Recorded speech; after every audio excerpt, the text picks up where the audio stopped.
జ్వరమో నొప్పో వస్తే మెడికల్ షాప్కి వెళ్ళి అడిగేది ఒక్కటే, ఒక స్ట్రాంగ్ పెయిన్ కిల్లర్ ఇవ్వండి అని. కానీ అదే స్ట్రాంగ్ టాబ్లెట్ మన కాలేయాన్ని కొద్ది కొద్దిగా తినేస్తుందని మీకు తెలుసా? నొప్పి తగ్గితే చాలనుకుని తీసుకునే మాత్ర ప్రాణాలకే ముప్పు అన్న విషయం మీకు తెలుసా? తాత్కాలికంగా నొప్పి తగ్గిస్తుంది కదా అని పెయిన్ కిల్లర్ తీసుకుంటే దీర్ఘకాలికంగా నష్టం చేస్తుంది. ఇంతకు ఆ పెయిన్ కిల్లర్ ఏమిటి? మన కేంద్ర ప్రభుత్వం ఆ డ్రగ్పై ఎలాంటి చర్యలు తీసుకుంది?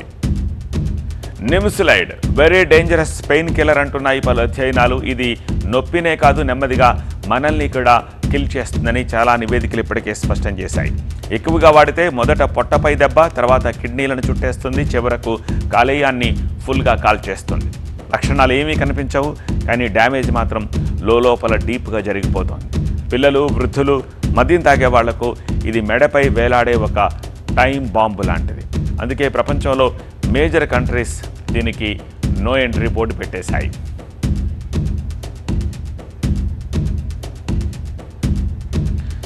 పెయిన్ కిల్లర్స్ తాత్కాలికంగా ఉపశమనం కలిగిస్తాయి, కానీ అవి నిరంతర అధిక మోతాదులో వాడితే శరీరంపై తీవ్ర ప్రభావాలు చూపుతాయంటున్నాయి నివేదికలు.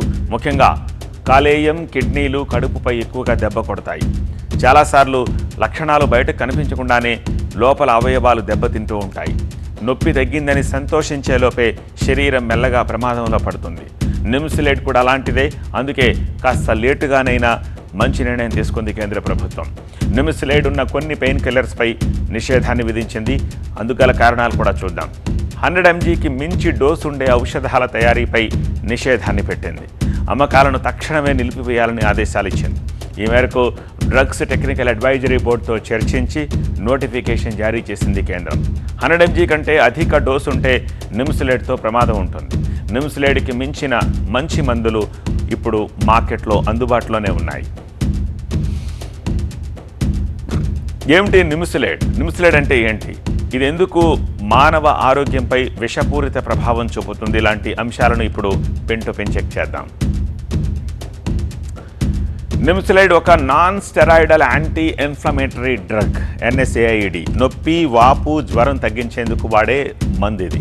చాలా కాలంగా దీని వాడకంపై భద్రతాపరమైన సందేహాలున్నాయి. ముఖ్యంగా కాలేయానికి తీవ్ర నష్టం కలిగించే అవకాశం ఉంది అని మంత్రిత్వ శాఖ జారీ చేసిన నోటిఫికేషన్లో ఉంది. నిమ్సులైడ్పై ఇది మొదటి నిషేధం కాదు. ఇప్పటికే 2011లోనే 12 ఏళ్ల పిల్లల వాడకంపై నిషేధాన్ని పెట్టారు. మన దేశంలోనే కాదు, ఇతర దేశాల్లో కూడా నిమ్సులైడ్ని నిషేధించారు. ప్రపంచవ్యాప్తంగా నిమ్సులైడ్పై చర్యలు తీసుకున్న తొలి దేశాల లిస్టు చూస్తే యూరోప్ దేశాల్లో లివర్ ఫెయిల్యూర్ కేసులు ఎక్కువగా నమోదయ్యాయి. అందుకే ఫిన్లాండ్, స్పెయిన్, ఐర్లాండ్, బెల్జియం దేశాల్లో దీన్ని నిషేధించారు.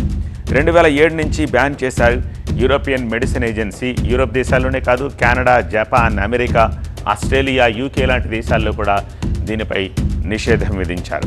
అమెరికా లాంటి దేశాల్లో ప్రారంభ దశలోనే నిమ్సులైడ్ని బ్యాన్ చేశారు. అసలు ఏ సందర్భంలో పెయిన్ కిల్లర్స్ వాడాలి, ఎలాంటి మందులు వాడాలి, ఎలాంటి సమయాల్లో పెయిన్ కిల్లర్స్ వాడకూడదో కూడా ఇప్పుడు తెలుసుకుందాం. వైద్యుడి సూచన ఉంటేనే పెయిన్ కిల్లర్స్ వాడాలి. అవసరం ఉన్నప్పుడే అతి తక్కువ మోతాదులో తక్కువ రోజులు మాత్రమే దాన్ని వాడాలి. జ్వరం, నొప్పి 3 రోజులకి మించితే తప్పనిసరిగా డాక్టర్ని సంప్రదించాలి.